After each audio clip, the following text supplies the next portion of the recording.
Ladies and gentlemen, I am back. Yes, back as my alter ego, the kick-ass McKenzie Friend.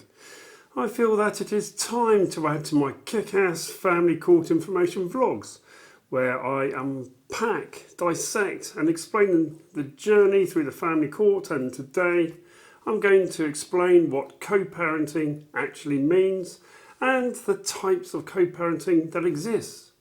This is so important in understanding the impact of conflict on your beautiful children, who we say we will never ever harm, but then continue to systematically destroy their childhoods by engaging in conflict through our beloved, broken and dystopian family court system.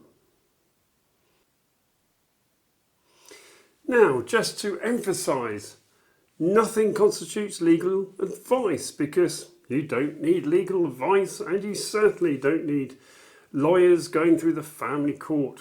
The all too often sick in the head family court lawyers who cannot get you what you want and where there is no advantage in having them. But of course they are brilliant at doing one thing, which is to transfer tens of thousands of pounds from your bank account into theirs. It's time to stop getting mugged off by completely pointless family court lawyers. That all said, let's get started. So let's talk about that phrase which you will hear time and time again: co-parenting in relation to your children. Now, there are three types of co-parenting, ranging from the destructive to the moderate to the goal of positive co-parenting. So how do they differ? Let's take a look. The first and most harmful form of co-parenting is called conflicted co-parenting. This is where the parents enter into high conflict, high acrimony, more concerned with their hurty feelings, anxieties, and emotions of hate, whilst weaponising the children against the other parent. These parents can't see the wood for the trees. They are both willing to die in a ditch, claiming that they have the best interests of the children at heart. But neither are actually understanding what it means to be child-focused. They enter into the family court believing that they know best, believing that they know how the family court should work, whilst in reality being clueless as to how the family court actually works. They are more concerned with throwing mud at each other with spurious allegations of domestic abuse and harm. They are too caught up in believing that they are the better parent and seem to get personal pleasure in disparaging the other parent. The reality is that these parents are, well, to be polite, morons. These are the parents who are acting like children fighting in the playground, who then go running to the teacher crying, "He pulled my hair. No, I didn't. She did it to me first."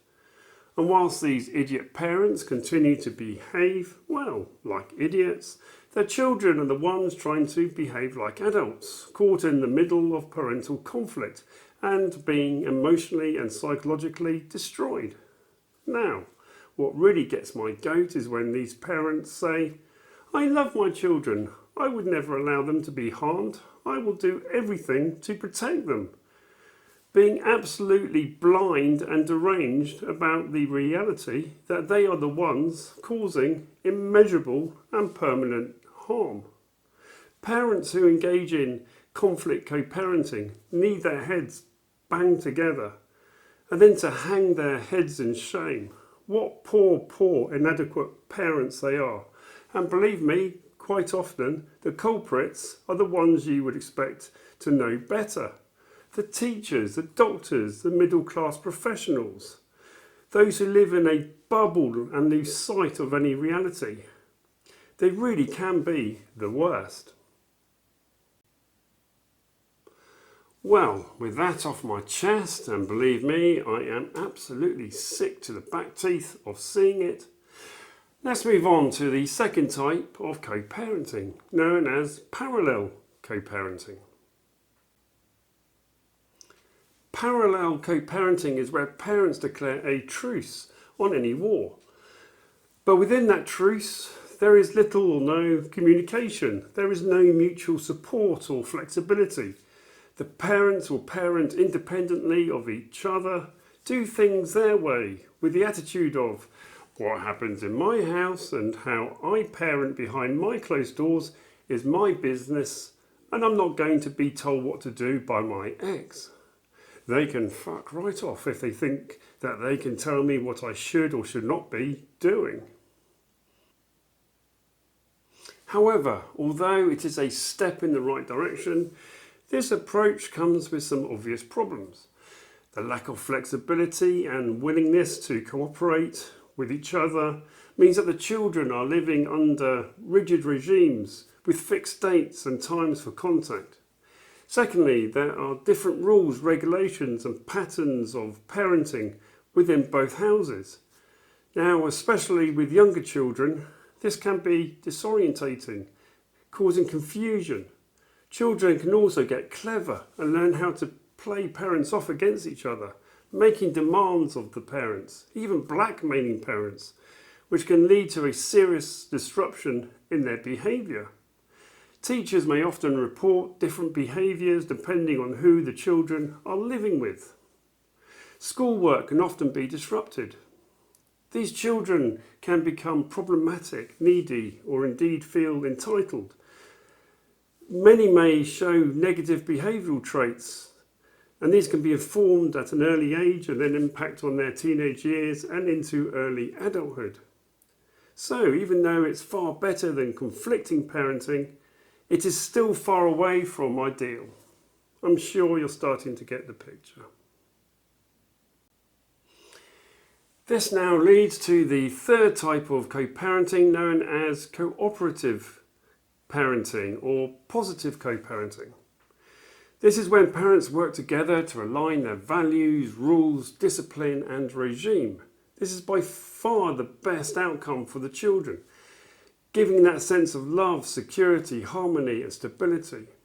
The children's needs are put first, and with the parents working in unity, they can themselves put aside their own hurty feelings, draw a line on the past, forgive and forget previous indiscretions, and move forward being happy and fulfilled in their own lives. Now, arguably, this level of positive co-parenting is considered rare, as both parties need to have the same high levels of emotional intelligence to adopt it. It also means that one parent, usually the resident parent, the mostly mothers, leads the parenting, and the non-resident parent, the mostly fathers, follows. However, when it comes to the stubbornness of fathers, how many fathers can swallow that pill in doing the right thing for their children? Perhaps not many. So, in conclusion, are you currently co-parenting over your children? And if so, what type have you adopted? Are you still parenting like a moron, continually waging war? Or have you at least got to the truce stage, albeit with little communication and cooperation? Or have you actually managed to reach that Zen-like state of true positive co-parenting? In which case, in my books, you deserve a medal. Well, that's me done, folks. Thanks for listening. I'm Phil Kedge, the kick-ass McKenzie Friend. And for all of your family court needs, please contact me today at contactphil.co.uk.